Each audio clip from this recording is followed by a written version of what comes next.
excited to chat with Elysia Biro, who is fast becoming one of my new favorite artists. You have such a cool kind of like jazzy influence to your stuff, and I'm picking up like little essences of yacht rock as well.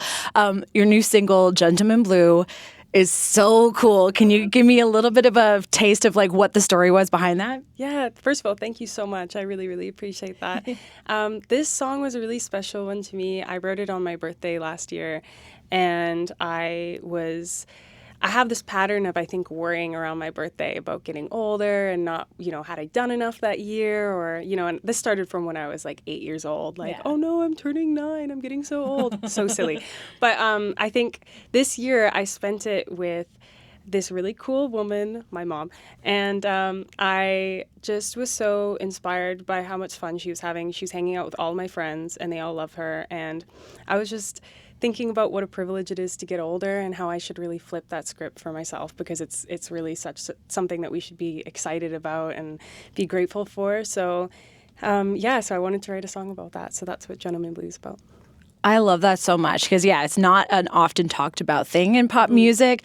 How did writing that change your mind? Did it change your mind like after kind of like as the process happened, or was it just kind of like you're like, oh, this is my epiphany right now and I have to put it on paper? I think a little bit of both. I think it did really make a difference for me, because I think it really allowed me to kind of change my thought process around growing and getting older and how special it is. And so I think it was really sort of validating for myself and special to kind of, now anytime I have that worry, I can just put that song on and be like, you wrote this, you have to remember, You gotta hold yourself up to like a standard. Yeah. Exactly. Oh, I love that so much.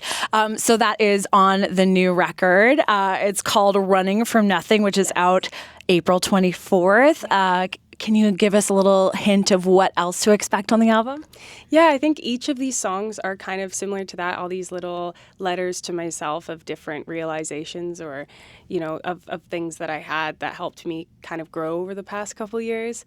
So they're all really those special little chapters, I think, for me. And I think all of the music is really inspired by my jazz influences growing up and what I listened to as a child. So it's all kind of based around a jazz trio. So a lot of like brushes and upright bass and piano or Wurlitzer.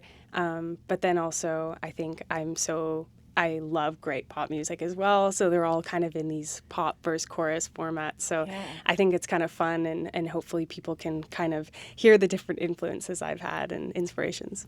Speaking of influences and inspirations, who are your biggest? I think a lot of the early influences are the ones that stand out to me from when I was growing up. Like my parents played a lot of, everything from traditional jazz like Ella Fitzgerald or a local Diana Krall, Oscar Peterson, but everything from that world to I listened to a lot of, Norah Jones, John Mayer, and also folk music like Joni Mitchell. And so I think there's like a huge variety of music I listened to growing up, but I think those early influences were huge to me. You can definitely hear them shaping your sound for sure. What do you think about your sound is like distinctly Elysia? Ooh, like the genre of it, or just like what makes it distinct? Just like, I guess, the spirit, the joie de vivre of your music. Like what about it would be distinctly you? I think what I have really enjoyed about this project is kind of trying to come back to a lot of organic instrumentation. Beautiful. I think it's also kind of ties in with I'm so inspired by nature and being outside. I think growing up on Vancouver Island, getting, to be in the forest and trees and everything, I think that ties for me really closely with that kind of organic feel and really stripped down and kind of being natural and in the room. I feel like those are really closely tied for me. So I think that kind of combination. You do say that you're a woodland nymph in disguise, so I guess that makes sense. I can for sure pick that up too, because it really feels live. Everything that you've done, like it really feels like you're in the room with that trio, with your live vocals. It's so alive. It really is. And you're about to like launch a pretty cool big tour worldwide as well. Like, what about playing live for you gives you life? Yeah, thank you so much. I'm so excited to start performing a lot more of this material live. I think the biggest thing for me that I love about being in music is getting to connect with people and seeing how even in some small way my music might connect or resonate for people. So I think having the opportunity to actually see some people in person and meet more people that have enjoyed this music in whatever capacity, I think is so special. So I can't wait for that. What's your dream venue? Dream venue. Ooh.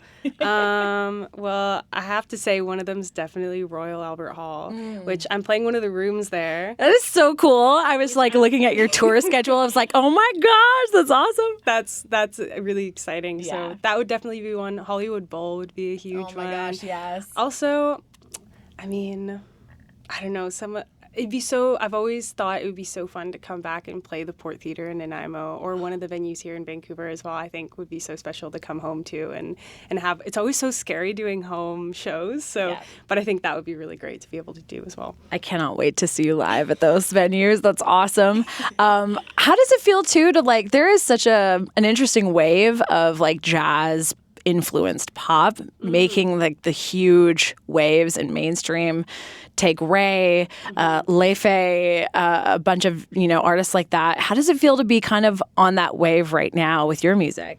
It's so exciting. I mean, it's so inspiring to see all these incredible, women as well in music that are really at the forefront of this genre right now. And I think it's so wonderful to see. It's really special to be a part of.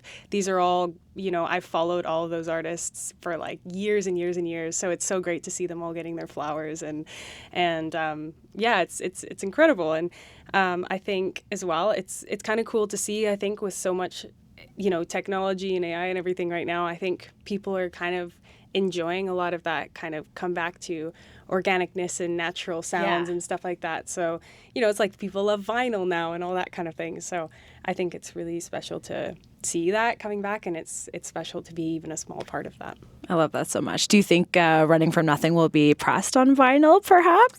Oh my goodness, that's like a dream of mine. Even if I print one for me, I'll love it. So I really hope, I think this is all coming into my debut album, which I'm working on, and that's definitely the dream for me, is for that to be on vinyl. So that is very exciting. Can I ask, and we don't have to put this in, but if you feel comfortable sharing, so debut album, when can we expect that?